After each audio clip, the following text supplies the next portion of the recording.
खुलुमबाय गोजोन फुंबिलिनि गिबियावनो बयखौबो आंनि नाजानाय चेनेलनिफ्राय नोंथांमोन बयखौबो बरायनानै लाग्रोनाय जाबाय।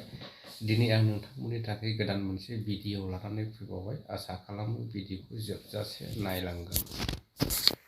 दिनैनि भिडिअआनो जाबाय चिरां जिल्ला बेंटल आउटपस्टनि सिङाव थानाय आइफवालि ब्रिजआव नोंथांमोननो आंनि भिडिअ चेनेलनि गेजेरजों बे ब्रिज गोदान बानायनायाव बेसेबां खामानि आवगायखो बा माला गाखोनो मोनगोन बा माननो मोनगोन बेखौहाय नोंथांमोना आंनि भिडिअनि जोहै नायलांजोबोब्ला बुजिनो हागोन।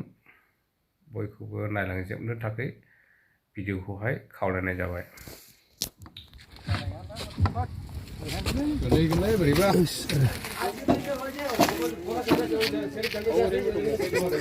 जानाय नङालै जानाय नङा बयनि मानसि गोबावजों खनसे नै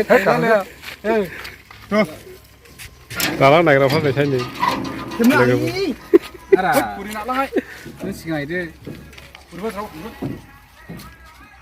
नों सिगांहैदो सिगांहैदो नों हरै थाहैदो रा मानसि थांदे आं हमथागोन ना नों हरै थांदो दे नागारनो थांदे गारियाव ओरैजाय बै जोंनो माबायोबा थांजानाय नङालै थांजायो थांजायो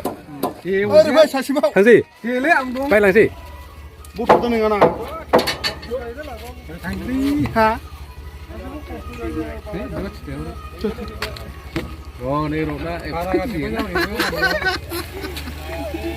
जानुवारि फेब्रुवारिसिमावसो हागोन दां।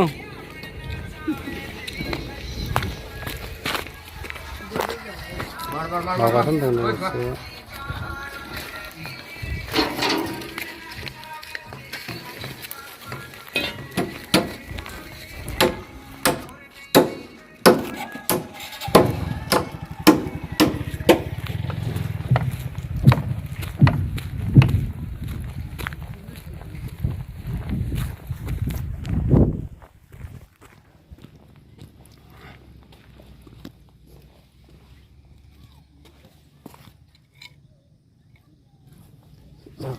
मावगासिनो दङ।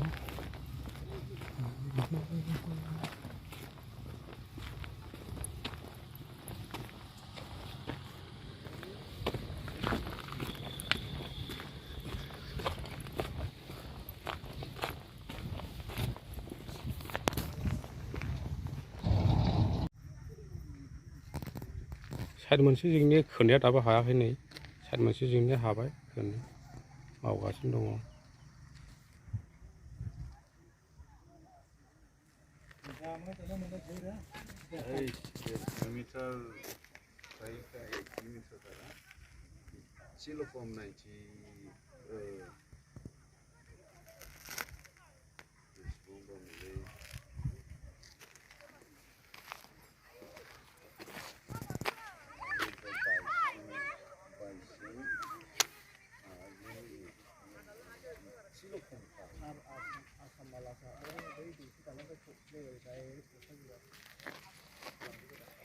बैया नुदा औ बिजोंबो दङरा बेनो आसामाला